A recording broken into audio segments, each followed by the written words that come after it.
Oh, c'était dur, mais on les a eus, en espérant qu'on va pouvoir bien rançonner les prisonniers. Quels prisonniers?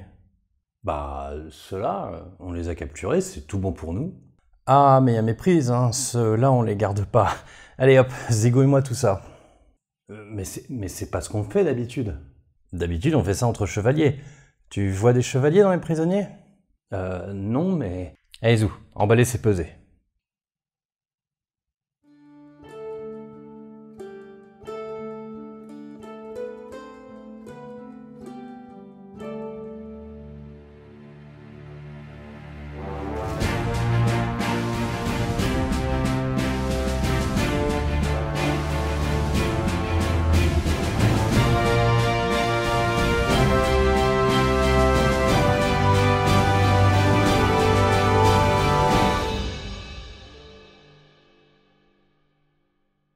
Aujourd'hui, dans ce 7e et avant-dernier épisode de notre série sur les chevaliers, on va s'intéresser aux facteurs de l'expansion de la chevalerie.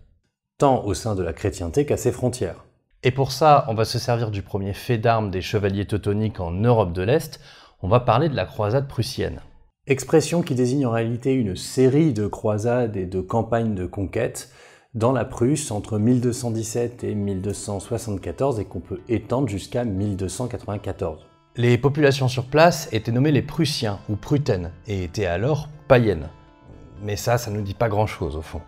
Et la région ayant connu un paquet de développement historique depuis, les noms qu'on va utiliser peuvent être confondus avec des choses que vous connaissez déjà. Ainsi, les Prussiens ont donné leur nom à la Prusse, duché puis royaume dont le territoire s'étendait bien plus à l'ouest que la zone qui nous intéresse. Zone dont les territoires sont aujourd'hui essentiellement partagés entre la Pologne et l'enclave russe de Kaliningrad. Ah oui, et à ça s'ajoutent les nombreux noms de villes dans la région, entre versions allemandes, polonaises, russes et parfois danoises. Donc par principe, je vais essayer de vous donner au maximum les noms d'époque et je vous mettrai à l'écran entre parenthèses le nom actuel. Et tant pis pour les étapes. Sur ce, il faudrait peut-être enfin introduire cette région qui nous intéresse et ses enjeux globaux, parce que le boxon historique a déjà de bonnes racines dans cette Prusse du XIIIe siècle. À cette époque, la Prusse est un espace au croisement de plusieurs sphères culturelles et ethniques. Les Polonais au sud et à l'ouest, les Scandinaves au nord et au-delà de la mer Baltique, les Slaves à l'est et récemment les Allemands qui se sont étendus depuis le Saint-Empire vers la région. La Prusse est elle-même une zone essentiellement habitée par des Baltes, les Prussiens. On compte également comme peuple balte les Lettons, les Lituaniens et les Kours. En bref, c'est pas du tout un espace vide. Au contraire, il y a du monde, du passage et de nombreuses zones grises avec plusieurs influences. Et les Prussiens ne forment pas un seul peuple uni. Ils sont organisés en une société fortement militarisée, centrée sur une aristocratie terrienne de chefs de guerre à cheval qui contrôlent des forts en bois. Les Prussiens se séparent ainsi en clans, entre les Sclaviens, les Sambiens, les Natangiens, les Nadruviens, les Sudoviens, les Varmiens, les Barthiens, les Galindiens, les Pogésaniens et les Pomésaniens. On évalue la population totale à entre 150 et 200 000 personnes. Frontières non contractuelles car le tout est particulièrement mouvant. N'allez pas imaginer ici des populations complètement barbares et isolées. Au contraire, elles sont parfaitement intégrées dans le réseau commercial de la mer Baltique. Oui, il n'y a pas masse de villes, mais il y a une connaissance très précise des lieux de gisement de biens de luxe naturels. Le miel, la cire, les fourrures et particulièrement l'ambre sur lequel ils ont le monopole. Bon, la majorité, c'est des paysans et des éleveurs. Mais s'ils ne transforment pas leur environnement, surtout composé de marais et de forêts, ils l'exploitent. Ils se servent de l'or doré pour commercer et obtenir en retour de quoi vivre et se défendre, notamment des armes. Par contre, ils ne sont pas vraiment unifiés. Et puis ils sont aussi païens. Alors ça ne nous dit pas grand-chose, païens, mais voilà. Ils ont une relation religieuse forte avec leur environnement. Certains arbres, bosquets, rochers ou sources sont des lieux sacrés pour eux, et ils y font des sacrifices ou des offrandes. Donc voilà le tableau. Une région peu transformée, mais avec une population active, et qui ne manque pas de raider un peu autour d'elle. Et il s'avère qu'un nouvel acteur s'est glissé dans la zone, le christianisme, notamment après la croisade contre les Vénèdes entre 1147 et 1184. Que je vous explique rapidement. Avec la deuxième croisade, qui intéresse beaucoup Français, Anglais et Allemands de l'Ouest, les Espagnols et les Allemands de l'Est ont besoin d'un autre objectif pour sauver la face. C'est ainsi que l'on permet aux premiers de mener leurs opérations contre les musulmans de leur coin, comme attenantes à la croisade, et qu'on propose de même aux Allemands de l'Est contre les Vénètes, qui finiront d'être conquis et convertis en 1184. Cette première expérience d'expansion vers l'Est a intéressé les Danois, les Saxons et les Polonais. L'exemple reste en tête. La notion de croisade s'est ainsi installée dans la région et certains membres du Saint-Empire romain germanique se mettent à regarder à l'Est. Les Polonais également s'impliquent et de nouveaux ordres militaires religieux locaux sont fondés pour mener un effort de conquête et de conversion. Dans les pas des marchands allemands, polonais et scandinaves, deux axes se dessinent avec la Livonie plus au nord et la fondation de l'évêché de Riga et de l'ordre des Porte-Glaives, et les incursions en Prusse, notamment par les Polonais depuis Kulm et le Kulmerland et l'ordre des chevaliers de Dobjin. De là, on fait commencer la croisade de Prusse en 1207, car c'est cette année qu'un évêque nommé par le pape en a la charge. Je vous la fais courte parce que voilà, mais en gros les opérations se passent pas bien. Ça donne pas de résultat et ça s'améliore pas avec l'ordre de Dobjin qui est fondé en 1216 et qui peine à grandir. Pire, les Prussiens leur affligent un sérieux revers et dévastent le Kulmerland en 1225-1226. Le duc de Mazovie décide donc d'inviter l'ordre des chevaliers teutoniques à venir dans la région et à prendre part à ses campagnes. Et contrairement aux ordres locaux, les teutoniques négocient une pleine autonomie et un contrôle des terres qu'ils prennent aux païens. Ils arrivent donc avec pour première propriété un château pas loin de Kulm. Mais avant de s'intéresser à leur campagne, il s'agirait de savoir qui ils sont. Ça va être un résumé hyper rapide. Fondé en 1190 à Saint-Jean d'Acre et accepté par le pape en 1199, l'Ordo Domus Sanctae Mariae Teutonicorum, dit ordre teutonique, est un ordre hospitalier qui évolue en ordre militaire, à l'image des Templiers et des Hospitaliers. Assez petit, il a une forte origine allemande et le Saint-Empereur Frédéric II le prend sous sa protection. Il obtient progressivement des terres en Orient, en Sicile, en Italie du Sud, en Grèce et évidemment dans le Saint-Empire. Mineur, il cherche d'autres espaces que le Proche-Orient pour faire ses armes. Après une expérience ratée mais riche d'enseignements en Transylvanie avec le roi de Hongrie, l'appel du duc de Mazovie les amène donc à s'installer sur la Vistule, non loin de Kulm. Alors je dis s'installer, mais il garde ses possessions, et surtout, son centre de contrôle reste en Italie, proche du pape. Parce qu'ils savent se vendre, les bougres. Mais bref, les voilà installés, et tout de suite, notons une chose, les chevaliers teutoniques ne sont vraiment pas nombreux, et ne seront jamais majoritaires. Quand ils commencent avec un petit château sur la Vistule, ils doivent être 7 chevaliers et une centaine de combattants supplétifs. De manière générale, ils resteront dépendants pendant toute leur campagne des renforts croisés momentanés. Donc quand on parle des conquêtes des chevaliers teutoniques, oui, ok, c'est eux qui sont à la manœuvre et c'est à eux que ça profite. Mais il ne faut oublier ni les supplétifs des chevaliers, ni les renforts croisés réguliers, absolument essentiels pour avancer ou survivre. L'ordre teutonique représente donc plutôt un fil rouge, un effort constant qui grappille le terrain ou le garde en attendant l'arrivée d'un renfort momentané important. Et ça, avec la géographie locale qui est faite de marais, de rivières, de forêts et qui manque de pierres, ça explique pas mal leur stratégie, au moins dans leur première phase. Ce qui compte, c'est le contrôle territorial et la capacité à se projeter chez l'ennemi. Et pour ça, rien de mieux que des châteaux que l'ordre teutonique égrène progressivement sur la Vistule.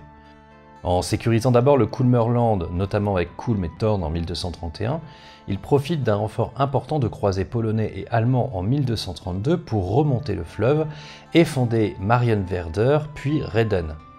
Une deuxième armée croisée, le tout soutenue par des navires fluviaux, leur permet d'atteindre le delta de la Vistule, fondant Elbing et Christburg en 1237. Enfin, il s'empare de Balga en 1239. Jusqu'ici tranquille, on n'a même pas vraiment de perte pour l'ordre qui se contente de laisser les croisés faire le gros du travail. Eux, ils suivent le mouvement et installent des forts, faits de levées de terre et de bois puisqu'il manque de pierres adaptées dans la région. Ensuite, ils soumettent la population autour, font des raids un peu plus en profondeur et défendent la zone.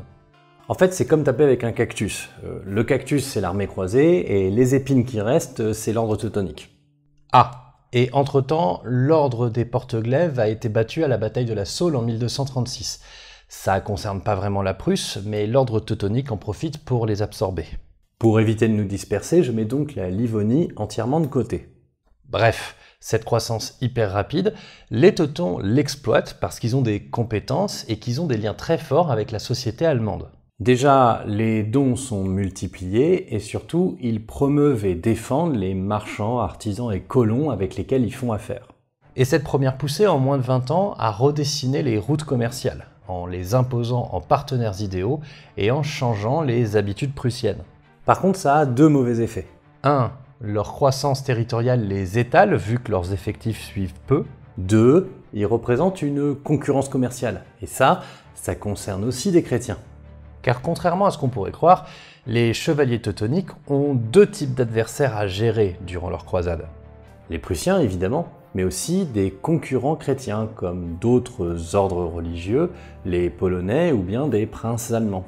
Et cette situation va directement mener à ce qu'on appelle le premier soulèvement prussien. Les locaux faisant alliance avec un seigneur polonais, Svantopelk de Poméranie, en 1242. Cette alliance relance le conflit et redonne des forces aux Prussiens.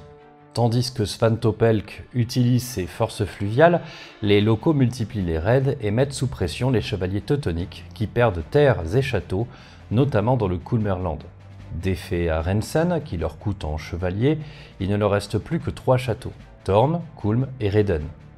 Mais soutenus par le Brandebourg, ils parviennent à se rééquilibrer et à prendre une forteresse aux Prussiens qu'ils renomment Christbourg en 1249. Cette même forteresse est ensuite perdue, détruite, mais reconstruite. Les Teutoniques parviennent à bloquer la situation. En bref, ils sont pas hyper bien, mais le pape intervient en leur faveur, ce qui amène à des négociations avec Svantopelk. Les Teutoniques y perdent pas mal, mais ils y gagnent la fin du conflit et sont libérés d'une sacrée pression.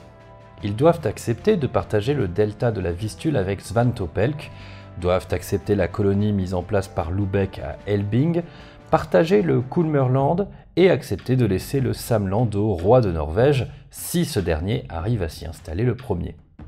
Mais jouant avec ces engagements, les Prussiens profitent du soutien du roi de Bohême et d'une alliance avec le roi de Lituanie pour fonder dans le Samland la ville-forteresse de Königsberg en 1255 et installer 2 châteaux à Memel en 1252 et Jorgenburg en 1259 sur le Niemen. En bref, vous voyez comment les concurrences entre pouvoirs chrétiens s'expriment et comment les chevaliers teutoniques quadrillent la zone pour s'en assurer les accès et le contrôle. Mais en parallèle, il reste tout de même les Prussiens, avec qui un traité est signé à Christbourg et qui jette la base des droits de ces derniers vis-à-vis de l'ordre. Signé début 1249, il est important car il reconnaît une égalité juridique à plusieurs clans vis-à-vis de l'ordre, du moment qu'ils acceptent la conversion. Ils y perdent aussi une certaine autonomie, mais pas mal de Prussiens migrent vers des territoires non contrôlés par l'ordre. Ce qui fait que des combats sporadiques ont lieu et que l'ordre fait des raids dans ces territoires. Parfois en allant trop loin et en s'isolant, ce qui donne des désastres comme Krücken en 1249, où 54 chevaliers et leurs supplétifs sont massacrés. Difficile d'appeler ça une bataille, mais selon les canons de l'époque, mais surtout de la région, c'est un vrai coup dur pour les effectifs de l'ordre. Mais bon, l'ensemble se stabilise, permettant aux Teutoniques de renforcer leur mainmise, de construire de nouveaux châteaux et d'aller un peu plus en profondeur. À quoi s'ajoute leur projection sur le Niemen, limitée à des forteresses sur le fleuve. Mais à force de jouer avec le feu et de s'étendre, ils finissent par se brûler, ce qui lance le deuxième soulèvement prussien. Aux origines, c'est leur obtention puis occupation de la Samogitie qui leur donne du fil à retordre. Ces terres, concernées par les installations teutoniques à Memel et Jorgenburg, avaient un intérêt central car elles permettaient à l'ordre de faire le lien avec la Livonie. Mais cela se passe mal et les Samogiciens gagnent la bataille de Dourbet en 1260. La nouvelle de cette défaite mène plusieurs clans prussiens à se révolter à nouveau. Ces derniers se sont désormais adaptés et ils obtiennent rapidement des résultats, tandis que le fils de Svantopelk les rejoint. L'ordre est au bord de l'effondrement, même Kulm est menacé. Ils prennent super lourd, perdent le contrôle de l'estuaire de la Vistule et leurs effectifs fondent. Mais bon, comme d'hab, ils s'accrochent. Leur réseau de forteresses est difficile à démanteler, les campagnes sont courtes du fait de la météo, bref, c'est long et douloureux. Heureusement pour eux, les Mongols ont foutu un peu le dawa du côté des Polonais et ont motivé une croisade contre eux qui s'avère un peu caduque. Puisque les Mongols se retirent pour gérer quelques affaires de succession. Du coup, le pape en profite pour détourner ses efforts croisés au secours des Teutoniques. Et ça fait du monde, hein, des croisés de Brunswick ou de Thuringe en 1265. Des croisés de Brandebourg en 1266. Et d'autres de Meissen en 1272. Des renforts plus que vitaux qui permettent à l'ordre de renverser la vapeur et de mener des campagnes méthodiques de destruction et de vassalisation des chefs de guerre prussiens. Les forts sont ainsi repris, les voies fluviales contrôlées et les organisations prussiennes affaiblies. Les châteaux les plus importants sont désormais construits en briques, avec Königsberg en 1260, Marienburg et Marienwerder en 1270. L'ordre en profite même pour aller encore plus loin dans les terres et s'étend à nouveau. Les Prussiens sont ainsi écrasés ou s'enfuient en Lituanie qui les accueille. En 1278, c'est terminé, sauf autour du Niémen où se sont rassemblés ceux qui résistent autour des Nadroviens, des Scaloviens et des Pogésaniens. Techniquement, c'est fini même s'il y a encore quelques soulèvements organisés par les derniers clans prussiens qui se tiennent à l'écart. Mais bon, c'est bien plus mineur. On en compte 3 en 1283, 1286 et 1295. Au mieux, les Prussiens arrivent à faire une incursion avec quelques milliers d'hommes, mais ça ne relance jamais un soulèvement régional. Ils finissent donc par être vaincus et on peut désormais considérer l'ordre teutonique comme maître de la Prusse. Et c'est tout pour nous. La suite ne nous concerne pas puisque maintenant que la Prusse est une terre de l'ordre, celui-ci va se tourner vers sa prochaine cible, la Lituanie. Et notez bien qu'on s'est concentré sur la Prusse, mais l'ordre teutonique a eu d'autres affaires sur la même période, comme en Livonie ou par des incursions contre Novgorod, qui a notamment donné la bataille du lac Peipus en 1242. Mais permettez-moi tout de même, avant de nous intéresser aux réussites des chevaliers dans l'expansion de leur modèle, que je vous parle des tactiques variées utilisées en Prusse. Les atouts des chevaliers ne furent certainement pas leur charge à lance couchée, puisque les batailles furent extrêmement rares. Enfin, si on peut appeler ça des batailles, parce que dans les faits, ça n'engageait pas des effectifs hyper importants, et c'était souvent dans des terrains pas très ouverts. C'est surtout des embuscades et des encerclements de troupes isolées, quelques centaines d'hommes, jamais plus de 3000. Au-delà de ça, donc, ce sont surtout les forts en bois puis en briques, nœuds du contrôle territorial, et les arbalètes qui se sont démarqués. Armes utilisées en masse par les troupes de l'ordre et ensuite récupérées par les Prussiens. De même, les raids furent légion, permettant aux chevaliers teutoniques de profiter de l'immense avantage que représentait leur armure. Concrètement, les gars sont increvables, donc à quelques-uns, ils pouvaient faire de gros dégâts tant qu'ils ne faisaient pas face à des forces importantes. Mais il ne faut pas non plus effacer la dimension fluviale du conflit.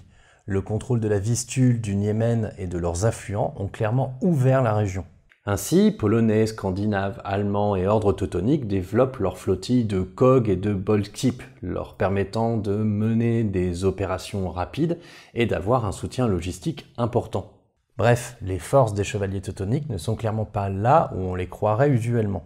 Plutôt que des charges épiques, il faut imaginer des gars armurés, foutant le feu, organisant la construction de différents forts et s'assurant du contrôle fluvial, le tout défendu par des arbalètes. Et pour tout cela, on retrouve bien l'intérêt de leur lien avec les marchands, artisans et colons allemands. Ils font affaire, oui, ils recrutent, oui, mais ils ont aussi accès à des technologies complexes par leur intermédiaire. Sans les marchands, les navires et forces fluviales seraient plus difficiles à obtenir. Les artisans apportent leur savoir-faire pour les briques et la construction des châteaux. Et sans parler des armes et armures, des arbalètes, des balistes, etc., qui demandent des personnes compétentes pour les produire et les utiliser. Et des chevaux, issus d'un héritage complexe de sélection et de techniques d'élevage, qui font que les chevaliers teutoniques ont de bien meilleures montures que celles à disposition des Prussiens. Bref, il y a toute une société civile liée aux chevaliers teutoniques qui leur donne accès à bien des avantages militaires. Ça a une certaine importance pour notre propos, mais on va les laisser de côté pour s'intéresser davantage à notre question de base, comment la chevalerie s'est-elle autant étendue ? Ou plutôt, comment le modèle de la chevalerie s'est-il imposé sur un espace plus grand que l'Empire romain ? Alors déjà, il faut remarquer un truc, c'est que la chevalerie, elle fait partie d'un package. On parle souvent d'un trio. Ce qui s'étend comme modèle en réalité, c'est l'ensemble relations féodo-vassaliques, christianisme, chevalerie.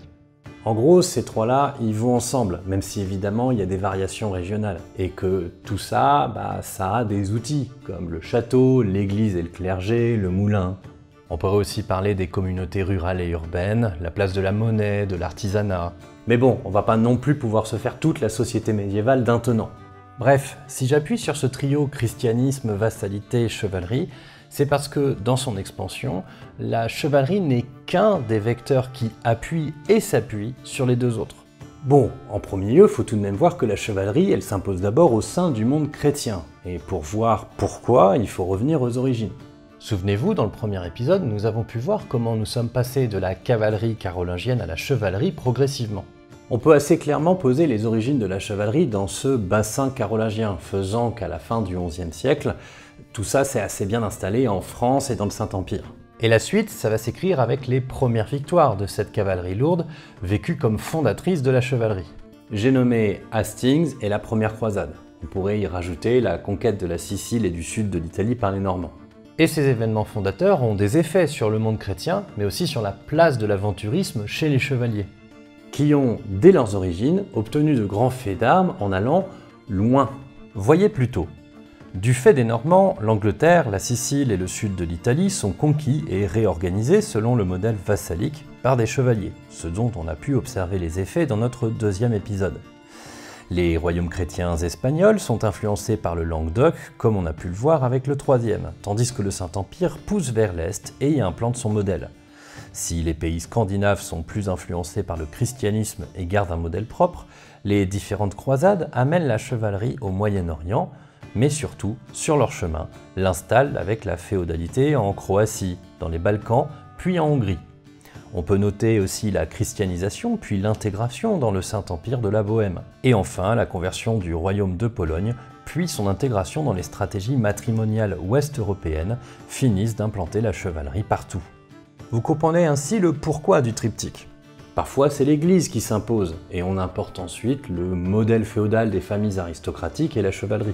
Parfois, c'est la chevalerie qui creuse son trou et amène avec elle le féodalisme et le christianisme qu'elle connaît.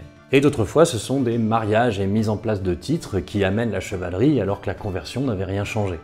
Mais vous pourriez me dire que la féodalité en soi, ça comprend la chevalerie.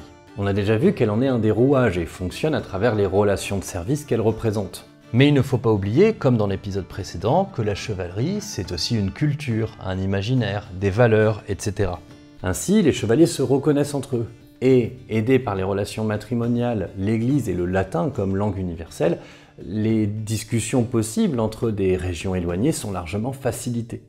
Bref, la chevalerie s'exporte comme un élément d'un tout qui fonde une manière d'organiser la société médiévale, ou à tout le moins son échelon aristocratique.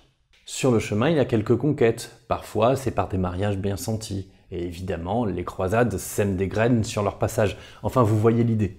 Mais tout ça, à la limite, ça explique l'extension au sein du christianisme en profitant de l'expansion du christianisme lui-même. Les chevaliers, eux, ne deviennent le bras armé de l'extension de ce triptyque qu'à travers deux circonstances. Les zones frontalières et les expéditions croisées outre-mer. Et si on oublie le second cas, qui, avec l'effondrement des États latins d'Orient, ne donne finalement rien, il nous reste le premier, dont le modèle est incroyablement influencé par le second. Ouais, me regardez pas comme ça. Ce qui veut dire, c'est que les croisades en Terre Sainte sont des écoles de pensée qui influencent les modes opératoires dans les espaces frontaliers. Merci. Mais encore faudrait-il les définir, ces espaces frontaliers. Où sont-ils ? En réalité, comme les chevaliers normands sont efficaces et plient un peu le jeu en Sicile et dans le sud de l'Italie, il reste surtout les Balkans, la péninsule ibérique et l'Europe de l'Est. Les Balkans, c'est fait de beaucoup d'allers-retours, et surtout aux prises avec l'Empire byzantin qui est orthodoxe, donc chrétien. C'est un peu à part. Par contre, dans la péninsule ibérique, en Prusse, en Livonie, en Lituanie, ça se passe bien, mais lentement. Et dans les deux cas, le principe de croisade et les ordres militaires qui en sont nés, ils ont un rôle important. Alors jetons-y un œil plus précisément. Déjà, il nous faut un peu revenir sur la croisade pour comprendre ce qu'elle implique du point de vue des chevaliers et à quels problèmes les ordres militaires répondent. On a pu le voir, la sacralisation de la violence militaire et les croisades sont des évolutions du discours de l'Église dans lesquelles les chevaliers trouvent leur place sans se laisser avaler. La croisade est à leurs yeux une œuvre pieuse, un pèlerinage où ils ont un rôle important. Mais une fois terminé, hop hop hop, on retourne à nos affaires. Et on remarque ainsi assez facilement l'immense discontinuité des efforts croisés. En gros, quand les chevaliers croisés viennent dans une région, dès qu'ils en ont marre ou qu'ils considèrent que l'objectif est rempli, ils se barrent. Là où les ordres comme les Templiers, les Hospitaliers ou les Teutoniques sont intéressants, c'est qu'ils apportent une véritable continuité à cet effort.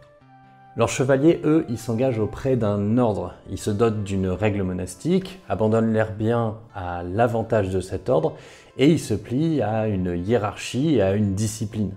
Un chevalier dans un ordre ne valorise absolument pas au même degré l'individualité. Surtout qu'avec un ordre, ce qui perdure, c'est pas la famille, c'est l'ordre. Ce qui facilite un petit peu les difficultés qu'on pourrait avoir dans les questions d'héritage et donc la continuité des biens. Ainsi, ce qui compte, c'est le collectif et les sacrifices qu'il implique. Leurs guerres sont donc d'une autre nature, liées au combat contre le mal ou pour repousser l'apocalypse, et ça prend différentes formes dans les discours selon l'ordre et la région. Mais attention, ça ne veut pas dire qu'ils sont complètement déconnectés des nécessités matérielles. Au contraire, puisque les individus chevaliers n'ont plus tellement d'intérêt personnel à défendre. Même si c'est à relativiser, l'ordre peut organiser collectivement leurs efforts. Et comme ils ont un objectif clair, mais des moyens limités, ils s'organisent, avec une dimension productiviste tout à fait impressionnante. Banque, commerce, réseau de commandement pour un soutien logistique important. Suivi des dons des fidèles et des revenus réguliers. Valorisation des terres et défrichage avec une organisation économique des espaces, que ce soit par la production de sucre au Proche-Orient ou par l'assèchement des marais en Prusse. Lien fort conservé avec l'Église évidemment, mais aussi avec les villes et les élites des régions dans lesquelles ils font leur recrutement. Les Templiers et les Hospitaliers en France, en Italie et en Allemagne de l'Ouest. Les Teutoniques en Allemagne de l'Est. Et les ordres ibériques, enfin bref, vous avez compris. Le tout leur permettant d'entretenir des armées permanentes composées de chevaliers mais aussi de sergents et de troupes à pied. Vers 1250, on considère que l'ensemble des ordres religieux pouvaient aligner entre 5 et 10 000 combattants, dont 1500 chevaliers. Ce qui donne une idée à la fois de leur efficacité, puisqu'ils n'ont pas masse de terre et font tout aussi bien que pas mal de royaumes, mais remet aussi en perspective quant à l'ampleur du phénomène. Ils sont vraiment pas nombreux. Mais ils restent le fer de lance des efforts chrétiens aux frontières. Et puis c'est plus ou moins partout le même modèle. Les ordres restent, ont des terres à administrer, mettent au pas, et organisent les infrastructures. Ils apprennent même les langues et coutumes locales. Tandis que de temps en temps, la chevalerie classique s'engage dans un effort croisé qui profite des connaissances et infrastructures amassées par les ordres sur place. On est à la limite du tourisme militaire parfois.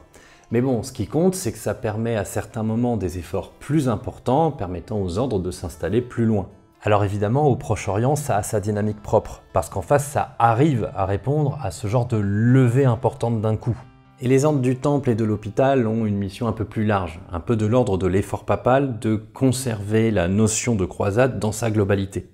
Pour les ordres locaux, parfois dits nationaux, comme avec la péninsule ibérique ou l'Europe de l'Est, on peut remarquer une différence fondamentale. Dans les royaumes ibériques, les ordres sont organisés par les royaumes qui veulent structurer leur effort croisé. En conséquence, ce sont des ordres peu autonomes, contrôlés localement et remplissant des missions selon les objectifs de la couronne. Tandis qu'en Europe de l'Est, l'ordre teutonique est utilisé pour motiver l'effort croisé est-allemand. Il est ainsi très autonome et a un intérêt propre à étendre ses missions, car les principautés allemandes, au fond, s'étendre à l'Est, ils s'en foutent. Ce qui force les teutoniques à expliquer leur présence, et qui explique leur concurrence avec d'autres pouvoirs chrétiens. C'est un acteur en plus. Positif pour certains, néfaste pour d'autres. Quoi qu'il en soit, ces ordres doivent chercher à s'installer, ce qui en fait de véritables vecteurs de colonisation et d'implantation des populations ouest-européennes vers l'est. On a déjà vu ça avec les Cartas de Población sur la péninsule ibérique. Avec les chevaliers teutoniques, c'est pareil. Mais attention tout de même avec le mot colonisation qui peut poser plusieurs problèmes. Évidemment, il ne faut pas y voir le même phénomène que celui qui prend place entre le XVIe et le XXe siècle. Ça a des spécificités que je ne développerai pas ici. Certains parlent aujourd'hui plus de migration et d'influence culturelle, dans des espaces où, on l'a vu au début de l'épisode, il y a quand même pas mal d'influences différentes.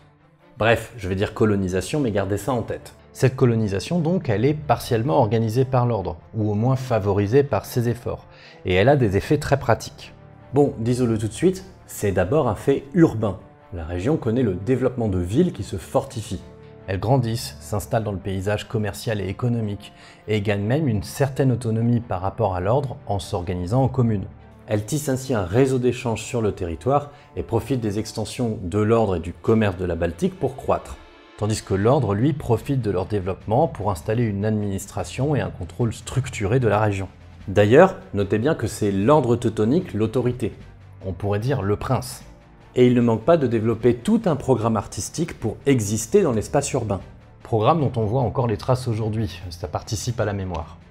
Pour les communautés villageoises, ça viendra plutôt après la conquête, exception faite des alentours des châteaux de l'ordre, où on installe du monde pour commencer à transformer le territoire. Parce que pour être transformé, il est transformé. C'est bien simple, il y avait un avant et un après. La région n'avait quasiment pas changé depuis le néolithique, alors qu'avec l'arrivée des teutoniques, les forêts se transforment en champs, les marais sont asséchés, etc. C'est un vrai truc, c'est profond et ça ne fait que se renforcer par la suite. Ce qui n'est pas le cas pour la population. Comment ça ? Après 50 ans de guerre et une colonisation assez intense pour transformer le paysage, tu vas pas me faire croire que les Prussiens n'ont pas été massacrés ? Ben, contrairement à ce qu'on pourrait attendre, non, pas vraiment. Ben, développe, parce que vu ton récit, on aurait plutôt cru que c'était bien une sale guerre. Alors, oui. De fait, nul esprit courtois dans cette guerre. Et donc ? Oh ben la classique, massacre impliquant femmes et enfants, ruse et trahison, destruction de villages, de récoltes, réduction en servage et déplacement des populations. Et les Prussiens n'ont pas manqué de rendre des coups. Mais bon, à la fin des conflits et malgré les différents soulèvements, la population prussienne n'a pas tant diminué et les colons allemands sont loin d'être majoritaires. De fait, pas mal de chefs prussiens se sont ralliés à l'ordre en devenant ses vassaux et ont ramené avec eux la population qu'ils avaient sous leur coupe. De fait, ce sera bien plus avec les conflits suivants, notamment avec les Lituaniens et les Polonais, que viendront les plus grands massacres de population. Ça me pousse forcément à essayer de nuancer la double image de soit les chevaliers de grand honneur, soit les guerres médiévales au massacre systématique. Bien évidemment, il ne s'agit pas de viser au milieu pour être content, essayons d'y voir un peu plus clair. On a pu le voir avec le 2e et le 6e épisode, les chevaliers ont leur code de guerre propre. La capture et la rançon sont la norme, mais il faut bien souligner qu'il s'agit là d'une pratique entre chevaliers. Que ce soit en Prusse ou ailleurs, les non-chevaliers ne sont pas concernés par ces codes. Ils ne sont que l'objet des razzias, des cibles pour attaquer les fondements de la capacité économique de l'adversaire. Là où en Prusse ça a pu aller encore plus loin, c'est qu'il s'agit là de païens, voire pire, d'apostats. Des gens qui se sont convertis mais qui ont renié leur conversion par la suite. Avec les soulèvements, c'est pas mal arrivé en Prusse. Donc bon, déjà que c'est pas des chevaliers, mais en plus c'est même pas des chrétiens et il n'y a pas de prêtre dans le coin pour essayer de les défendre. Autant dire que c'est pas la folie pour se voir appliquer un quelconque code de la guerre. À cela s'ajoute le fait que ils répondent en plus, et assez fort. Loin d'être complètement inadaptés, les Prussiens donnent du fil à retordre, s'adaptent, se trouvent des alliés, parmi lesquels des chrétiens. Tandis que l'ordre, lui, est souvent en position de faiblesse. Et d'envahisseurs, évidemment, mais ils sont quand même souvent en posture défensive. À part pour leur raid, mais voilà, et même là, fallait pas se rater.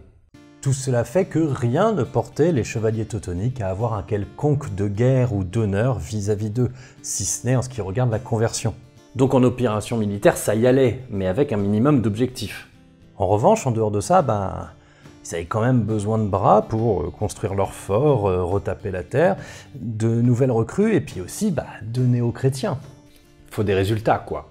Donc il faut pas y voir une guerre totale ou d'extermination. On est beaucoup plus dans une guerre de coups de main, d'embuscade et de raids. Massacre et destruction sont des moyens de terreur, d'intimidation pour s'imposer, qui relèvent d'une norme et qui n'échappent pas aux deux camps. Et comme on a pu le voir, articulé au double effort continu par les ordres et discontinu par les chevaliers croisés, la chevalerie obtient des résultats. Pas forcément durables, mais in fine, elle s'impose avec le christianisme et les relations féodo-vassaliques dans un espace assez large. Ainsi, la péninsule ibérique est largement sous la domination de ce triptyque à la fin du XIIIe siècle, tandis qu'après la Prusse, la Livonie et la Lituanie tombent progressivement au cours du XIVe siècle.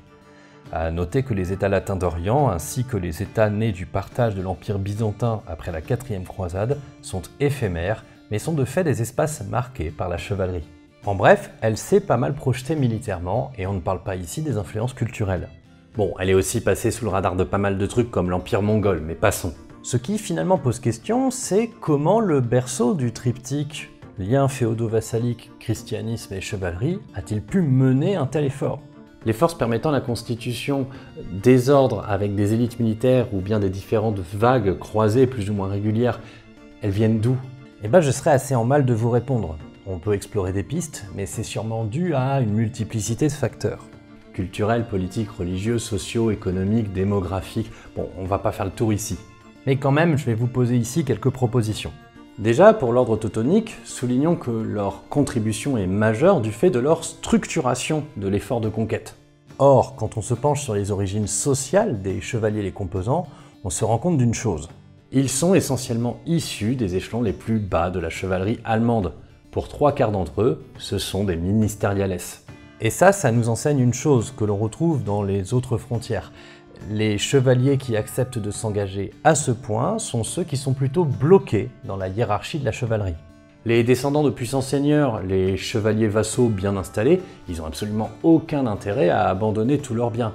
Alors, évidemment, il y en a bien qui le font, il y a des exceptions, mais voilà. Ceux qui sont au plus bas de l'échelle, en revanche, qui ne manquent pas, vu que la démographie européenne est assez dynamique à l'époque, c'est une occasion de monter pour eux. Une place douloureuse, difficile, mais qui offre des perspectives, contrairement à la situation de blocage qu'ils peuvent ressentir dans leur région d'origine. Pour les participants à la croisade, on peut également faire face à un phénomène similaire à l'engagement des jeunes chevaliers dans les tournois. Une croisade, campagne qui reste conçue comme un engagement passager, c'est une super occasion pour montrer ses compétences, pour tisser des liens ou essayer d'obtenir du butin.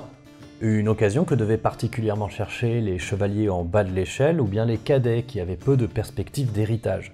Ce qui, du point de vue des familles, pouvait être parfaitement vu positivement comme une extension de leur sang et de leur lignage, tout en diminuant les risques de conflits d'héritage. Et à ces effets sociaux, politiques et démographiques, on peut y rajouter un effet culturel loin d'être négligeable. En effet, il ne faut surtout pas sous-estimer la dimension aventureuse de la culture chevaleresque. Après tout, celle-ci est rejouée en continu dans ses mythes et ses romans, notamment à travers l'image du chevalier errant. À quoi s'ajoutent les premières réussites des chevaliers, comme on l'a dit, la bataille d'Hastings ou la première croisade, qui sont des entreprises aventureuses avant tout. Et enfin, n'effaçons pas la dimension économique et commerciale. Au-delà des pillages et enrichissements potentiels, on a bien vu comment l'ordre teutonique restait lié aux réseaux commerciaux et artisanaux. Les guerres des chevaliers ont également une perspective productiviste, très liée au fonctionnement du féodalisme comme on l'a vu. En bref, vous l'avez compris, la chevalerie a des moyens, des motivations et des imaginaires qui la poussent à regarder au dehors. Et ces forces, lorsqu'elles se projettent, ne sont finalement pas la charge à lance couchée ou leur toute-puissance tactique, mais plutôt leur capacité à s'accrocher à quelques dizaines à un territoire. Les chevaliers savent mener de petites mais nombreuses opérations de pillage et de soumission de population. Ils savent aussi contrôler un territoire autour d'un fort qui leur sert de base d'organisation et de projection. Ils ont une culture commune qui permet à des renforts momentanés de trouver leur place, au-delà des différences régionales, sociales ou linguistiques. Et ils ont finalement un certain réalisme politico-économique quand il s'agit de rentabiliser les terres qu'ils gèrent. Je parle là statistiquement, Évidemment, il y a des gros nuls et de nombreuses campagnes échecs, ça c'est certain. Mais globalement, ils ont quand même une sacrée tendance à s'accrocher vénère, surtout quand ils y rajoutent une petite dimension religieuse. Mais alors, après tout ce grand tableau qui certes tempère leur capacité militaire mais leur donne quand même un certain nombre d'autres compétences, on peut se poser la question de comment décline la chevalerie. C'est que, dans sa construction, elle a aussi semé les graines de sa propre disparition. Mais elle a aussi semé les graines de sa propre mémoire, comme on l'a vu dans l'épisode précédent.